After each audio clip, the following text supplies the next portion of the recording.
Jonas, capítulo de número 1. Todo mundo junto? Então vamos fazer a leitura.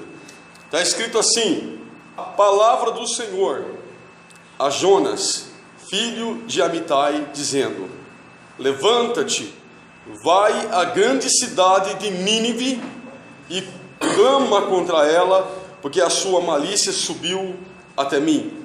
Jonas se levantou para fugir de diante da face do Senhor para Tarsis, e descendo a Jope, achou um navio que ia para Tarsis, e pagou, pois, a sua passagem, e desceu para dentro dele, para ir com eles para Tarsis, diante da face do Senhor. Mas o Senhor mandou ao mar um grande vento, e fez-se no mar uma grande tempestade, e o navio estava para se quebrar. Então tremeram os marinheiros, e clamava cada um ao seu Deus, e lançavam no mar as fazendas que estavam no navio, para aliviarem o seu peso. Jonas, porém, desceu ao lugar do porão, e se deitou, e dormia um profundo sono. Até aqui está bom, até aqui está bom. Pode se assentar. A história de Jonas, a maioria das pessoas conhece. Eu vou pedir para você, preste muita atenção. Deus, Ele vai falar com você. Amém? Ele vai falar com você. Agora, para que Deus fale com você, é preciso que a sua atenção seja dobrada, tá? Porque se você não acreditar que é Deus que está falando aqui hoje, é melhor que você vá até embora, porque vai ficar ouvindo o homem falar. Agora, se você acredite que é Deus que está falando, então o máximo de atenção, tá? Evite perder a atenção, evite sair do teu lugar, fica com o máximo de atenção, é questão de meia hora, tá? Talvez 40 minutos. Agora eu quero a sua atenção dobrada.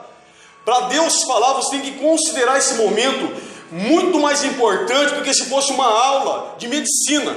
Vamos supor que você estivesse aprendendo a operar um coração, e tivesse lá o instrutor falando: olha, essa veiazinha aqui, ela passa por tal lugar, se você cortar essa aqui, a pessoa vai morrer. A pessoa estaria assim, ó, em cima daquilo, com medo de perder. Pois eu te digo a você que a palavra de Deus é mais importante do que uma aula de medicina, tá? Então, o máximo de atenção, por favor. A Bíblia diz que o Senhor falou para Jonas profetizar em Nínive, tá? Para falar com o povo de Nínive, porque o pecado em Nínive era muito grande, que havia subido até os céus. E a palavra do Senhor diz que Jonas não queria, ele quis fugir. Às vezes, fugir não parece ser uma ideia tão ruim. Me desculpe, eu sempre fui muito sincero ao ministrar a palavra. Eu nunca disse que eu sou um super pastor, né? Jamais. Mas às vezes parece que fugir parece ser uma ótima ideia. Ou será que mais alguém aqui, não concorda comigo? Tudo bem, pode falar: pastor, o que é isso? Mas parece que fugir às vezes parece ser uma ideia brilhante. Não é verdade mesmo? Dá vontade às vezes de fugir. O erro de Jonas não foi fugir. O erro está nessa mensagem aqui, é fugir da face de Deus e de fazer aquilo que Deus mandou fazer. Porque a distância que tinha é uma distância de 1.300 quilômetros para profetizar em Nínive.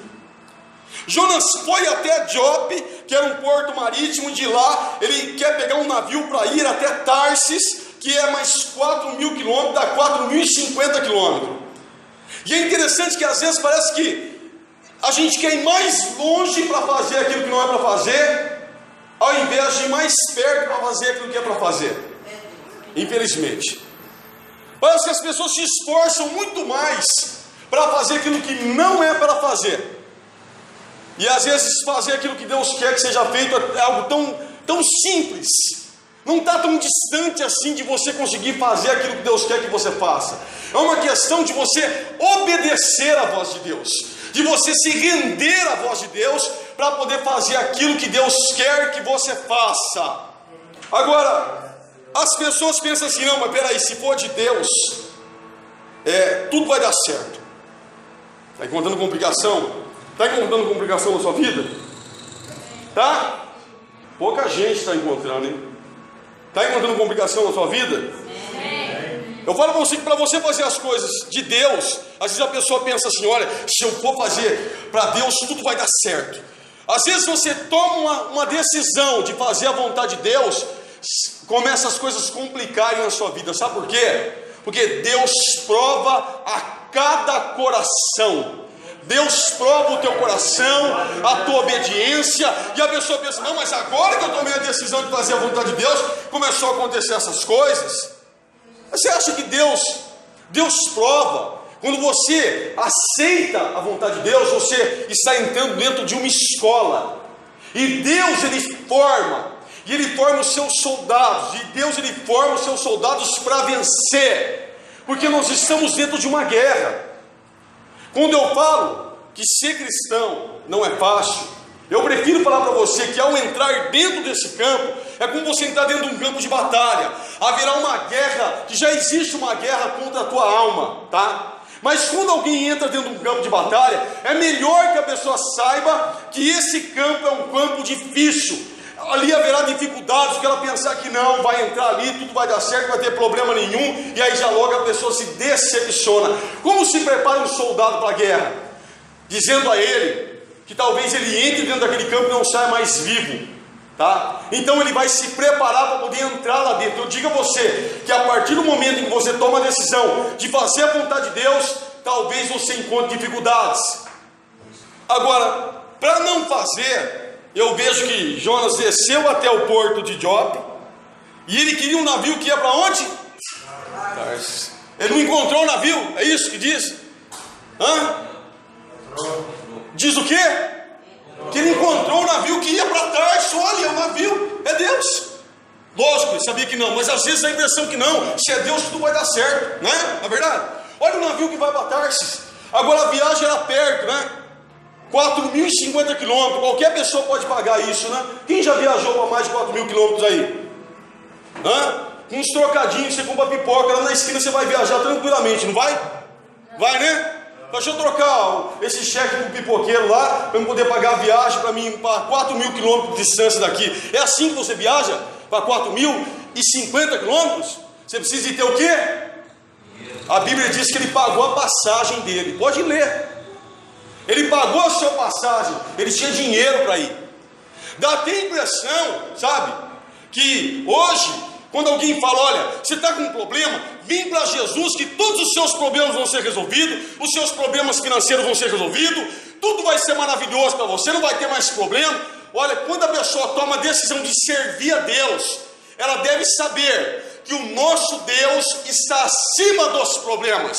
Ele está acima, e Ele te capacita, Ele te prepara para que cada problema que você vencer, o nome dEle seja glorificado e exaltado. Mas haverá dificuldades.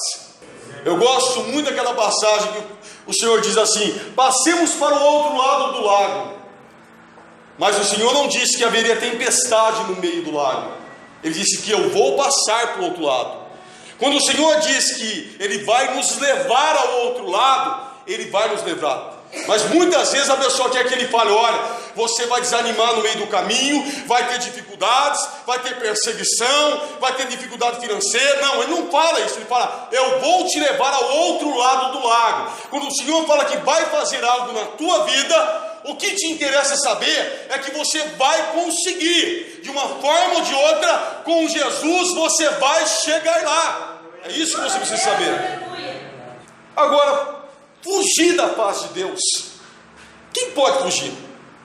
Às vezes eu fico pensando como Deus é misericordioso, porque ao querer fugir, Deus poderia matar logo aquela pessoa.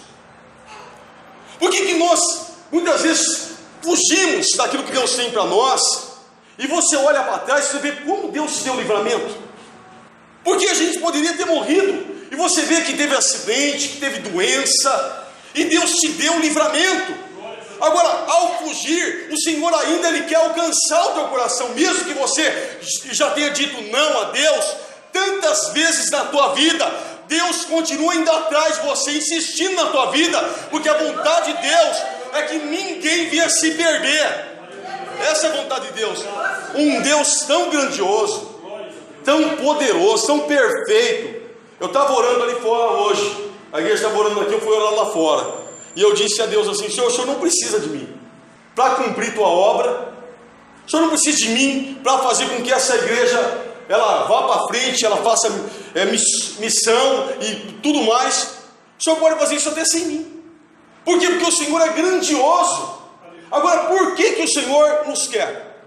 Por que o Senhor nos dá essa oportunidade, né, de poder fazer alguma coisa importante para Ele?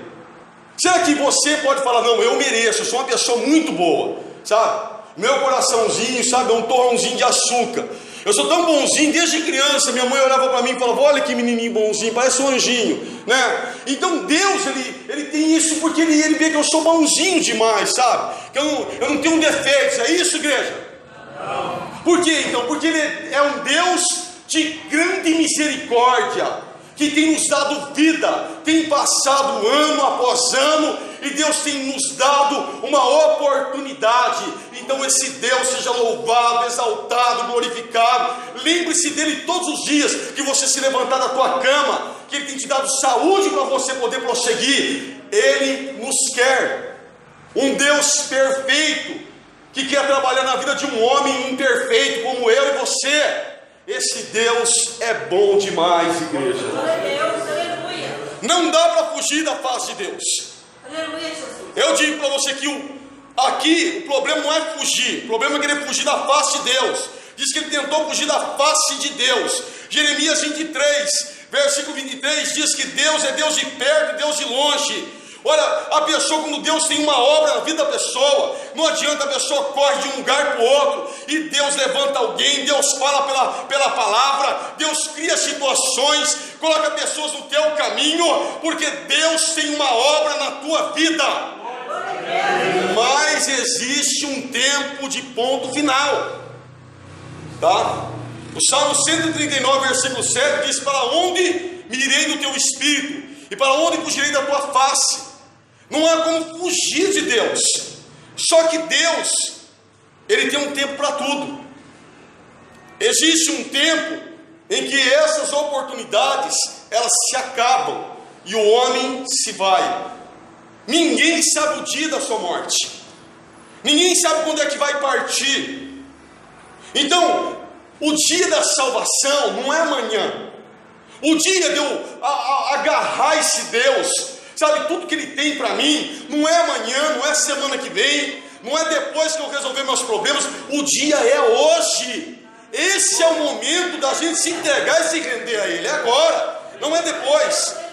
Nós deveríamos fugir, conforme diz o apóstolo Paulo, sabe do que? Eu vou pedir para você abrir em 1 Timóteo 6. Vamos dar uma saidinha daqui, já vou voltar para cá. 1 Timóteo 6, 3 diz assim: se alguém ensina alguma outra doutrina que não se conforma com a sã doutrina de nosso Senhor Jesus Cristo e com doutrina que é segundo a piedade, esse, ou seja, é soberbo e nada sabe, mas delira acerca de questões e contendas de palavras, das quais nascem inveja, porfias, blasfêmias, ruins suspeitas, homens, contendas de homens corruptos de entendimento e privados da verdade, cuidando que a piedade seja causa de lucro. Algumas traduções, cuidando que a palavra de Deus seja causa de lucro. Aparta-te dos tais, mas é grande o ganho com a piedade, com o contentamento, porque nada trouxemos para este mundo, e manifesto é que nada podemos levar dele, tendo porém sustento e com o que nos cobrimos, estejamos com isso contentes. Mas os que querem ser ricos caem em laços e em muitas concupiscências loucas e noviças,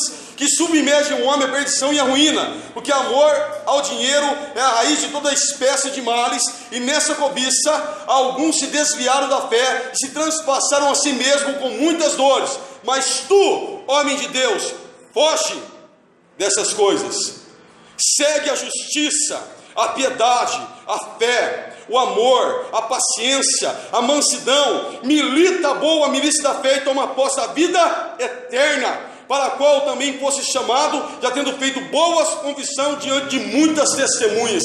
Do que nós deveríamos fugir? Do pecado. Deveríamos fugir da avareza, dos falsos profetas que querem te atrair, fazer de você um comércio, uma fonte de lucro, do pecado, daquilo que o mundo oferece lá fora. Deveríamos fugir disso, e você deve ir atrás do quê? Das coisas de Deus, da palavra de Deus, de participar dos cultos, de orar a Deus, de ter uma vida em comunhão com Ele, de buscar os dons espirituais, o batismo com o Espírito Santo, o renovo espiritual na tua vida, de cuidar da tua vida, para você não perder a tua salvação, não perder a coroa da vida, o teu galardão, de que teu filho esteja preparado para Deus, de que teu esposo esteja preparado para Deus. Nós devemos correr atrás dessas coisas, porque a qualquer momento a pessoa pode ir.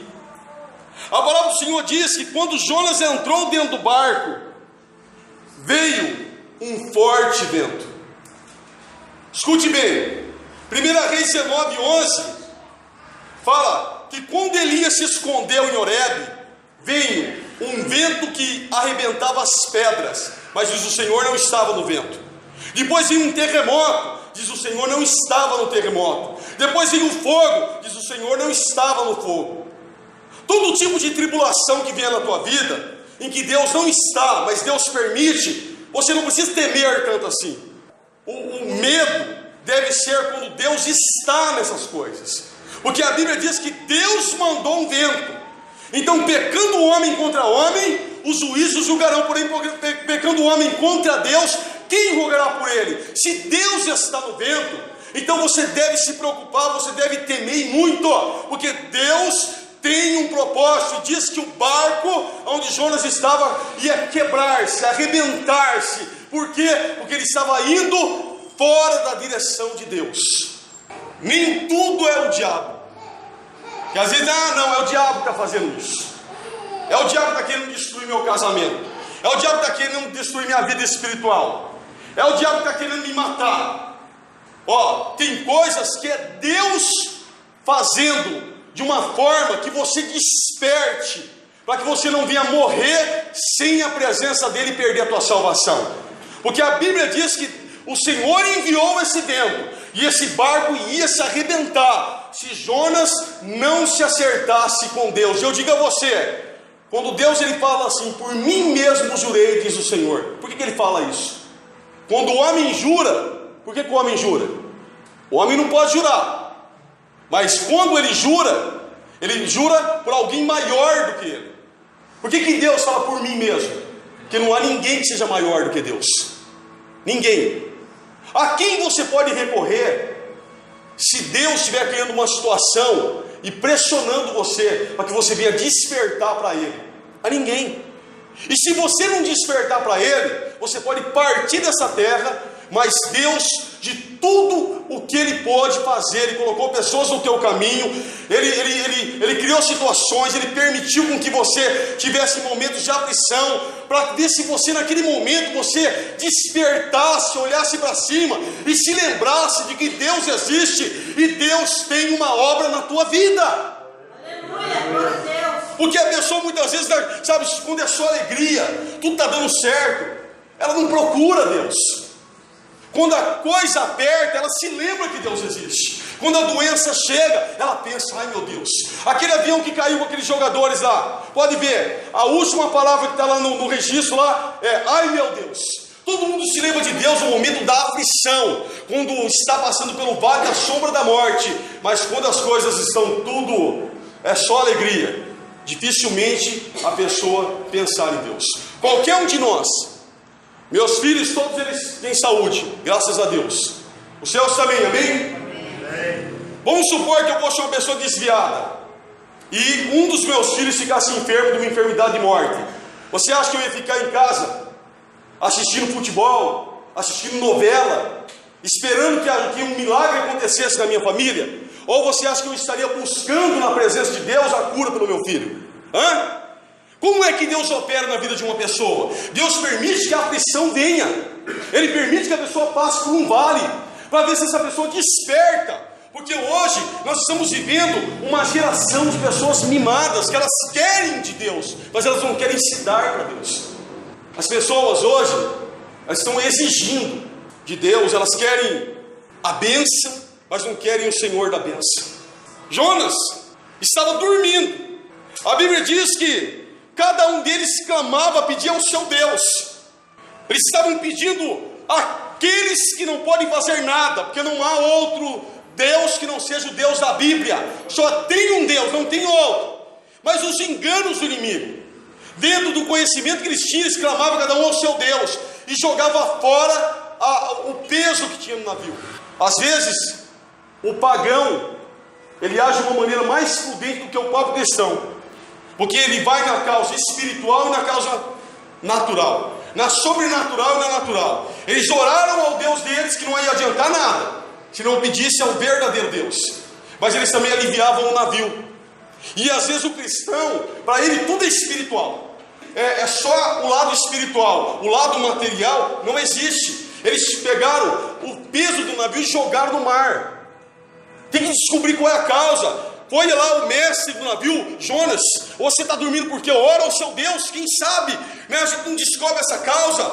Então as pessoas começam a investigar. Nós precisamos de investigar o porquê disso, o porquê daquilo de uma maneira sábia. Deus vai te dar sabedoria para que você possa investigar. Mas às vezes o cristão ele fica dormindo. Ele fica num sono tão profundo, parece as 10 virgens do capítulo 25 de Mateus, que está dormindo, quando desperta, continua no erro, até que a porta se feche na cara. Às vezes a pessoa ela continua naquela vida, ao invés de pegar e despertar e falar, peraí, as coisas não podem continuar dessa forma. Nós precisamos de mudança. Porque eu tenho que saber como está a minha vida. Será que existe alguma coisa que está impedindo? Existe alguma coisa que o inimigo está agindo por causa disso? Então eu vou procurar fazer uma análise agora de como é que eu tenho vivido, como é que eu tenho enchido com Deus, para poder descobrir se tem alguma coisa. Deus há de me falar. Enquanto não for descoberto, pode esquecer, não vai adiantar. Não vai adiantar. Às vezes você olha a pessoa que não conhece a verdade, e você vê as pessoas fazendo mais do que um cristão ele está disposto a fazer. Em Mateus 26:40, Jesus falou para os seus discípulos: nem uma hora vocês podem vigiar comigo. Ele foi orar, quando ele voltou, os discípulos estavam dormindo. Jesus disse: orai, vigiai, porque o espírito está pronto, mas a carne é fraca. Nem uma hora pudesses vigiar comigo. Uma hora de oração parece 10 horas de oração para uma pessoa. Uma hora de oração, nem preciso colocar uma hora, meia hora, às vezes é uma inquietação. Você percebe que não está certo, alguma coisa está errada. Não há aquele momento importante dentro do coração do cristão, orando a Deus, mas não vê a hora de passar o tempo, de acabar. Quanto tempo já falta ainda? Meia hora, não precisa ser uma hora. Aí Jesus fala: nem uma hora pudesses vigiar comigo. E você vê no momento em que as coisas estão acontecendo, o barco estava a se arrebentar, o pagão buscando lá, clamando ao seu Deus, jogando as coisas fora do barco, para aliviar o peso, para ver se resolve a situação. E o cristão muitas vezes está dormindo, ao invés de despertar para ver o que é que está acontecendo. Por que as coisas não estão acontecendo? E em 1 Reis 18:26 diz que os profetas de Baal, quando Elias desafiou eles clamaram de manhã até o meio-dia. Quando Paulo estava pregando em Efésios, em Atos 19:34, diz que eles clamaram grande a diante dos Efésios por um espaço de quase 2 horas. Ou seja, há um ídolo, há um falso Deus. Um espaço de quase 2 horas eles clamavam. E muitas vezes para o cristão orar meia hora, ou para obedecer alguma coisa que foi colocada da parte de Deus, é uma luta, sabe, é terrível. E espera que se abra o céu e que caia, sabe, uma cesta enorme de bênçãos, sorteada melhor que tem do céu. E aí, se não acontece, fica bravo com Deus, fica bravo. Como que Deus pode fazer se nós só queremos a bênção e não queremos o Deus da bênção, não nos movimentamos? Se qualquer coisa é motivo para perder, de ir na presença de Deus, de ir no culto, de buscar, mas é motivo já para começar a querer desanimar. Não é assim que as coisas funcionam. Quando nós estamos na presença de Deus, eu me lembro daquela mensagem do Josué Irion. Ele disse que um missionário foi atravessar uma fronteira para pregar a palavra com um Fusca dele cheio de Bíblias. Que o Fusca estava ali, ó, baixo. E um lugar que ele foi passar lá, tinha um soldado. E se o soldado fizesse assim para ele, tudo bem. Mas se fizesse assim, ó, era morte. E ele falou, é agora. Quando ele foi passar, o soldado mandou parar. Ele falou, ai, ai, ai, ai, ai. O soldado veio até ele. Por que esse Fusca está baixo desse jeito? Por que está baixo assim? Ah, não sei, isso é mola. Abre o capô desse carro. Quando falou, abre o capô, ele falou, morri. Que o homem foi abrir o capô, ele falou, Senhor, enquanto eu estive na terra, o Senhor me usasse para dar vista aos cegos. Agora eu peço, Senhor, tira a vista daquele que enxerga. E quando ele puxou o capô, que ele viu aqui e falou, morri. O soldado voltou até ele, deu a chave para ele, falou, para onde você vai mesmo? Ele falou, vou para tal lugar, que ele ia fazer missão, contrabando de Bíblia. O soldado falou para ele, então você vai rápido, que com esse sol quente, esses alfaces, esses pepinos e esses tomates vão derreter esse sol. Vai logo embora, rapaz. Isso é real. O que significa isso? Que quando você está na vontade de Deus, Deus às vezes se faz até invisível. Você passa por lugares do vale da sombra da morte e a pessoa não te vê. Mas quando a pessoa está querendo fugir da paz de Deus, Deus vai falar, está ali, ó, está lá, que nem fez com Saul, olha lá se escondendo ali. Você tenta se esconder, mas você não consegue.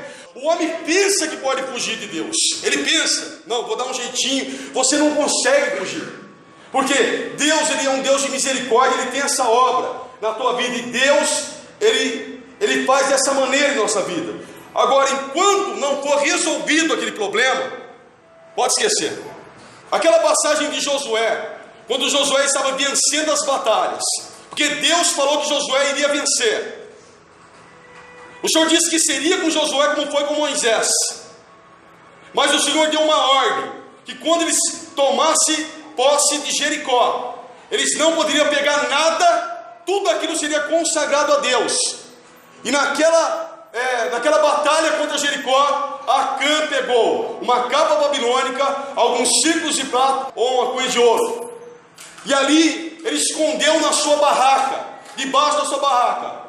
E quando eles foram tomar posse da cidade de Ai, diz que poucos soldados, ele mandou somente uns 3.000. Os soldados deles perderam aquela batalha, e Josué caiu com o rosto em terra para clamar a Deus. O Senhor não disse que ia ser vitorioso?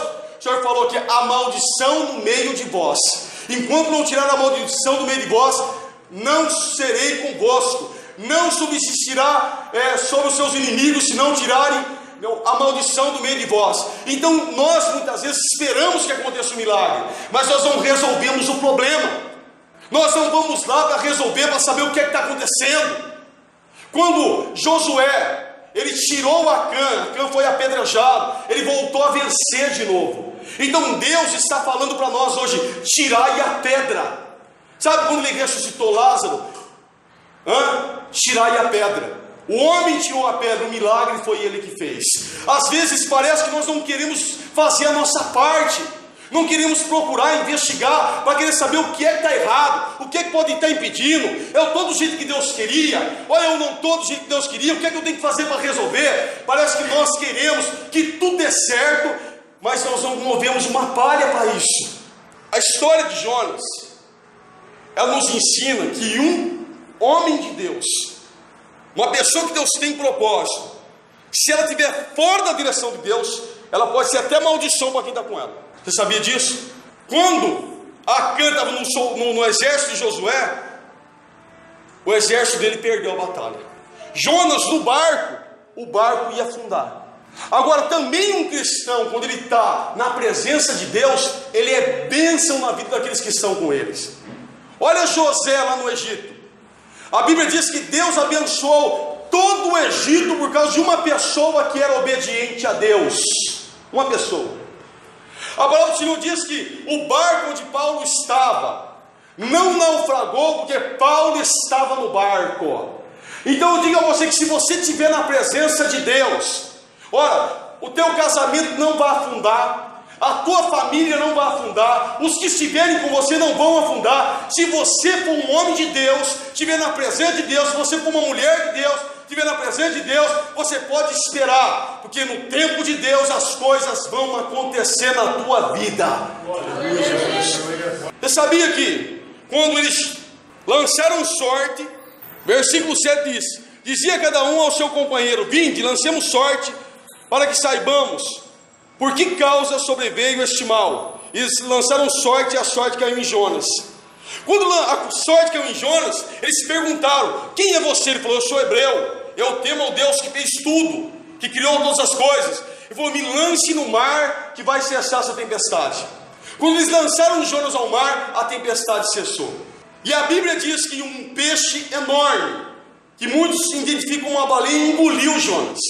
Jonas poderia ter morrido quando foi lançado no mar, sim ou não, igreja? Você vê como Deus é um Deus de misericórdia. Um peixe vai e engole ele. Embora muitos acreditam, a ciência diz que seria impossível um homem engolido por um peixe sobreviver. Você sabia que isso já aconteceu? Pois é, isso já aconteceu. Houve um homem que foi engolido por um peixe, por uma baleia.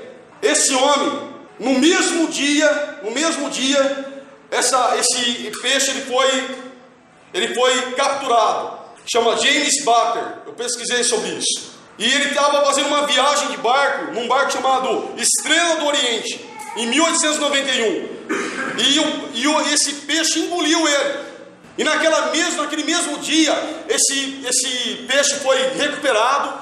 E quando eles começaram a cortar o peixe, descobriram que algo estava mexendo no vento do peixe. Eles viram o pé de um homem, que era esse James Baker. Ele estava vivo. Na sua lápide está escrito assim, ele é britânico, está escrito assim: 1879 a 1909, o moderno Jonas. Às vezes nós passamos pelo vale da sombra da morte, porque a ciência diz que é impossível uma pessoa ser engolida por um peixe e sobreviver. A medicina diz que é impossível uma pessoa pegar AIDS e ser curada. Diz que é impossível uma pessoa receber vários tiros e sobreviver, ou sofrer um infarto e falar. Quantas vezes no vale na sombra da morte você clamou a Deus, e a ciência, a medicina dizia que não tinha mais jeito para você, mas Deus disse que tinha, e é por isso que você está aí. Eu conheci um rapaz que ele é diácono na igreja hoje. Ele gostava de uma maconha, e ele fumava uma maconha na escada. Era da Esquadrilha da Fumaça. E diz que estava lá com o carro na praça. Chegou a polícia para dar batida em todo mundo lá. O nome dele é Douglas, evangelista, né? Parou lá e falou assim: de quem que é aquele carro que está lá? Ele falou: é meu. Ele falou: vamos dar uma vistoriada nesse carro. E ele disse que no lugar que estava o câmbio, que tem a caixinha lá, ele põe a maconha tudo ali. E quando subisse aquilo ali, a maconha já ia cair. E quando a polícia começou a investigar, pegou aquela capinha, ele falou: meu Deus. A hora que ponhou a mão naquela capinha, ele falou: se o Senhor me livrar agora, Pai, se o Senhor me livrar agora, eu sou teu para sempre. E quando a polícia levantou aquela capa, alguma coisa aconteceu que toda aquela maconha grudou e subiu junto com a capa. E hoje ele é um evangelista. O que eu estou falando para você? Você acha que Deus, Ele ressuscita inúteis? Você acha que Deus, Ele vai te livrar da morte? Ele vai te livrar de algo parecido com isso, para você não ser ninguém? Para você não fazer nada para Ele? Para você não ser uma ferramenta dEle? Se Deus te deu esse livramento, se Deus te guardou até hoje, de coisas desse tipo, parecida com isso, ou pior, você pode ter certeza de uma coisa: Deus quer usar a tua vida como instrumento dEle. Ele quer usar. Ele quer usar a tua vida. Talvez você tenha uma história para contar que eu não sei. Talvez você venha me dizer: olha, pastor, eu quase morri, eu fiquei doente, eu fiquei enfermo, me deu uma doença, eu peguei uma bactéria uma vez, olha, eu passei por um acidente, eu levei tiro, olha, uma pessoa me jurou de morte, eu não sei qual é a tua história, mas se você recebeu um livramento, é porque Deus tem uma obra na tua vida e quer te usar nessa terra. Amém? Agora Jonas, ele queria mais é que esse povo de Nínive perecesse. É isso que ele queria. Jonas, ele queria um Deus exclusivamente dele. Ele pensava, não, Deus sabia que Jonas, se pregasse lá, o povo se converteria. Pode ter certeza disso. Jonas então ora no ventre desse peixe, e Deus ouve a oração de Jonas, e Deus fala, vomite Jonas, e o peixe vomitou Jonas na praia, e Jonas foi fazer o que Deus mandou ele fazer.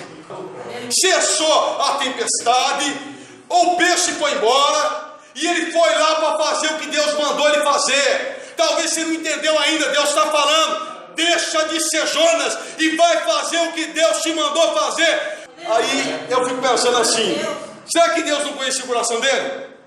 E saber que ele queria mais que aquele povo de Nínive perecesse. Só que a palavra de Deus, quando ela é pregada como ela é, as coisas acontecem. Você sabia disso? Uma pessoa pode pregar fervorosamente, se ela pregar aquilo que Deus não mandou, só vai trazer problemas para a vida dessa pessoa. Agora, se essa pessoa pregar o que Deus mandou, ainda que essa pessoa não esteja como deveria estar, embora você ache isso estranho que eu estou falando, eu digo a você que as coisas podem acontecer. Teve um filme, uma vez alguém me falou, eu não sei, eu nunca assisti esse filme, eu não sei qual o conteúdo que tem nesse filme. Diz que era um charlatão. Ele descobria a vida de cada das pessoas na cidade, e depois ele profetizava, falava a vida da pessoa. E diz que um dia ele olhou para uma pessoa que estava na cadeira de roda, e ele pregou para aquela pessoa acreditou tanto que levantou da cadeira de roda e ele se converteu por causa disso. Sabe por quê? Porque a palavra de Deus é poderosa. É poderosa. Se você ouve a palavra de Deus, e você acredita na palavra de Deus, as coisas acontecem na tua vida. Por quê? Quem faz não é você, é a palavra de Deus que faz. Abre lá em Mateus 7 agora. Mateus 7, 21. Olha o que está escrito aqui. Preste bem atenção. Nem todo aquele que me diz, Senhor, Senhor, entrará no reino dos céus, mas aquele que faz a vontade de meu Pai que está no céu. Agora repare, muitos me dirão naquele dia, Senhor, Senhor, não profetizamos nós em teu nome? Em teu nome não expulsamos demônios? Em teu nome não fizemos muitas maravilhas? Então lhes direi abertamente. O que está dizendo aí? Um dia vocês receberam o dom, mas depois se desviaram. É isso que está falando? Está dizendo o quê? Nunca, então lhes direi abertamente, nunca vos conheci, apartai-vos de mim que pratica a iniquidade. Pois todo aquele que escuta as minhas palavras e as pratica, assemelhar-o-ei ao homem prudente que edificou a sua casa sobre a rocha, e desceu a chuva, e correram os rios, e assopraram os ventos, e combateram aquela casa, e não caiu, porque estava edificada sobre a rocha. Então quando você ouve a palavra de Deus, e você acredita com fé no teu coração, as coisas acontecem na tua vida, porque a palavra de Deus é poderosa para fazer e para salvar a tua alma. Aleluia, Jesus. Então Deus, Ele mandou Jonas profetizar em Nínive, porque sabia que ao pregar sobre aquele lugar, Nínive se converteria. Jonas foi até Nínive. Nínive era o caminho de 3 dias, e Jonas começou a profetizar e dizer: 40 dias e Nínive será submergida. 40 dias e Nínive será submergida. Os moradores de Nínive se converteram a Deus. A palavra chegou até o rei, e o rei proclamou um jejum. Até mesmo os animais não comeram. Eles colocaram um pano de saco grosseiro e se humilharam na presença de Deus, e Deus se arrependeu do mal que disse que ia fazer. Uma cidade inteira foi convertida por meio da pregação de Jonas. Pode se colocar de pé em nome de Jesus. Às vezes nós pensamos que queremos o exclusivismo. Não, Deus é só meu. A Bíblia diz que Jonas ficou bravo. Jonas disse: não era isso que eu dizia, que Deus é um Deus tão bom, de misericórdia. Jonas queria que aquele povo fosse destruído. E o Senhor disse que tinha misericórdia de Nínive, que tinha mais de 120 mil pessoas, sem contar os animais. Deus teve misericórdia de um povo que não era um povo de Deus. Essa é a essência da mensagem. Às vezes você não entendeu que Deus... Olha, eu não vou usar uma linguagem formal aqui. Eu vou dizer para você que Deus, Ele quer salvar aquele chato do teu chefe, sabe? Ou o perturbador do teu vizinho que não te deixa dormir, que muitas vezes fica bravo com ele. Deus quer alcançar aquela vida. Ele quer alcançar aquela vida por meio da tua história, da tua conduta. Você não entendeu? Ah, mas meu sogro, ele quer salvar teu sogro. Ah, mas minha sogra quer salvar tua sogra. Às vezes nós queremos um exclusivismo, sabe? Um Deus só nosso. Tem pessoas que são igualzinho Jonas. A pessoa prega, aí o outro se converte e fica bravo. Eu já vi mulher pregar para o marido se converter. Ela fala, mas agora você está crente demais. É que na verdade aquela pessoa se converteu de verdade, e a mulher não era convertida, mas você ficou muito crente. Eu não imaginava que você ia ficar tão crente assim. Agora você só quer falar de Deus, fica bravo, porque houve uma conversão. Sabe, tem pessoas que são igual os Jonas, vivem em conflito com as pessoas, vivem em conflito com as famílias, e não pensa, Deus quer salvar essas vidas.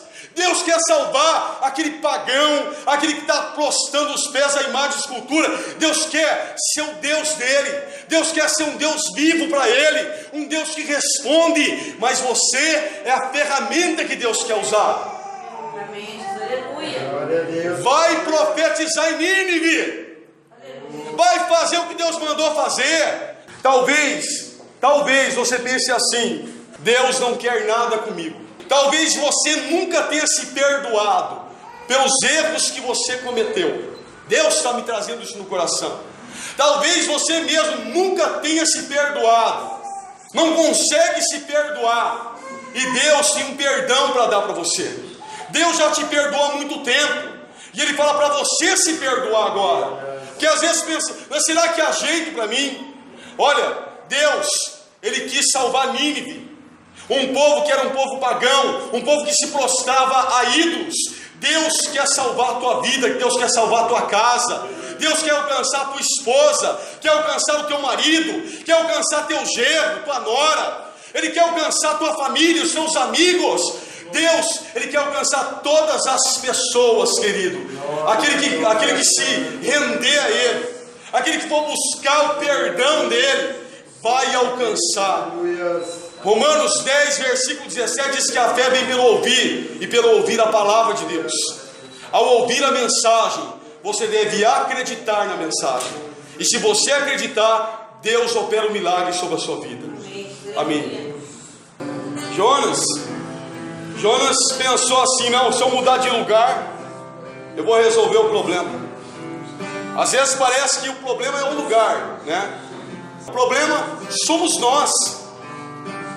Dá a impressão, quanta gente eu vi que, olha, claro, você tem que conhecer uma igreja evangélica, claro, você tem que conhecer um lugar que prega a verdade, mas quantas pessoas que a pessoa foi para o lugar que prega a verdade, foi para o lugar que prega a verdade, agora eu achei o lugar que você transformava, agora eu achei o lugar que você transformou, olha, aqui prega a verdade, aí daqui a pouco, 2 meses já não prega a verdade, é o outro lugar que prega a verdade, agora eu achei o lugar onde tem Deus de verdade.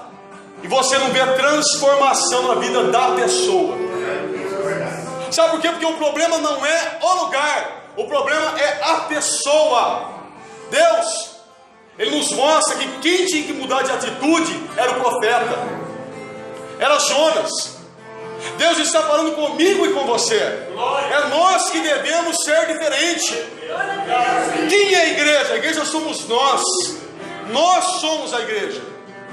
Ah, como Deus derrama sobre um coração quebrantado.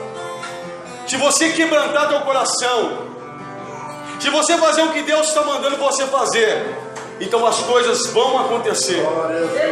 Não podemos ser como Jonas, vive em conflito, não, vive em vida não. Deus é exclusivo meu. Sabe, como se nós fôssemos perfeitos. Nós temos defeitos em nossas vidas e precisamos de buscar, de ir aos pés de Jesus, para que Ele nos dê direção. Nós podemos melhorar dia após dia na presença de Deus, todos nós. Mas às vezes dá a impressão que não, o problema não sou eu, sabe? O problema é o pastor, o problema é a igreja. O problema é aquele irmão, o problema é aquela irmã. O problema é aquele instrumento. O problema é meu filho, o problema é minha filha, o problema é meu avô, minha avó. O problema é minha nora, meu genro. Vive em conflito, meu marido é o problema, minha esposa é o problema. Mas quando nós vamos falar, talvez eu seja o problema? Quando que nós vamos assumir que somos falhos, que temos erros? Mas graças a Deus, que nós temos um Deus perfeito. Deus é perfeito, e Deus quer mudar a minha e a tua história. E se você for clamar aos pés de Jesus, Deus ele vai fazer uma obra na tua vida. Ele vai ficar prontinho para ser usado por Ele. Ele vai ficar prontinho no teu interior, no teu coração, não somente pela aparência, não somente por fora, mas por dentro. Porque primeiro começa pela parte de dentro. Primeiro começa no teu íntimo, no teu interior. E quando você estiver pronto, isso vai explodir para fora. E vai ser impossível que as pessoas não vejam esse brilho que vem da parte de Deus sobre a tua vida. Em nome de Jesus. Amém? E veio a palavra do Senhor a segunda vez a Jonas dizendo: levanta-te, vai à grande cidade de Nínive e prega contra ela, e a pregação que eu te disse. E levantou-se Jonas e foi a Nínive, segundo a palavra do Senhor. E era, pois, Nínive uma grande cidade, 3 dias de caminho. E começou Jonas a pregar pela cidade, a caminho de um dia, e pregava e dizia: ainda 40 dias e Nínive será submergida. E os homens de Nínive creram em Deus, e proclamaram um jejum, e vestiram-se de pano de saco, desde o maior até o menor, porque essa palavra chegou até o rei de Nínive, e se levantou do seu trono, e tirou de si as suas vestes reais, ou seja, a sua veste de rei, e cobriu de pano de saco, e assentou-se sobre cinzas, e fez uma proclamação que se divulgou em Nínive por mandado do rei e dos seus grandes, dizendo: nem homem, nem animais, nem bois, nem ovelhas provem coisa alguma, nem se deem pasto aos animais, nem bebam água, mas os homens e os animais estarão cobertos de pano de saco, e clamarão fortemente a Deus, e se converterão cada um do seu mau caminho e da violência que há nas suas mãos. E quem sabe se Deus se voltará e se arrependerá, e se apartará do furor da sua ira, de sorte que não pereçamos. E Deus viu as obras deles, como se converteram do seu mau caminho, e Deus se arrependeu do mal que tinha dito que faria e não fez. Você reparou aqui que teve que tirar a veste real, que a postura teve que ir embora, que eles tiveram que se colocar no lugar do homem. O homem é pó, o homem é pó. Clamaram, jogaram a cara no pó e pediram misericórdia. E esse Deus é um Deus de misericórdia. Quando você clama e pede misericórdia a Ele, Deus atende a tua oração. Do ventre daquele grande peixe, Jonas clamou, Deus atendeu. Olha, eu não sei da tua vida, eu não sei da tua situação. Se você clamar a Ele no momento da tua angústia, eu falo para você, Deus vai atender a tua oração. Aleluia, Jesus. Louvado seja o nome do Senhor. Desse Deus grandioso, poderoso, maravilhoso, soberano, verdadeiro, digno, santo. Ó Santo Deus, obrigado por essa palavra, meu Pai. Que essa igreja, Senhor, nunca seja uma igreja de postura, uma igreja, Senhor, que quer manter a pose como se fosse uma veste real, algo fantasiado, algo como diz na mente: eu não tenho problema, eu sou tão bom, eu sou tão boa, sabe, eu fiz tanto por Deus. Eu não tenho defeito, o defeito é aquele que tem. Olha como Deus falou, a palavra é para aquele lá, não é para mim. Que nunca isso aconteça, ó Deus, no nosso meio, mas uma igreja quebrantada, uma igreja que abre o coração para receber a tua mensagem, meu Pai, e que haja uma transformação, porque tudo que Deus quer para a tua igreja é que a palavra seja pregada e a igreja seja transformada pelo poder de Deus. A palavra de Deus é poderosa para fazer isso. Que não haja nenhum nariz empinado no nosso meio, Pai, mas que todos se coloquem na posição de homem, de pó, e que a tua palavra transforme vidas, em nome de Jesus.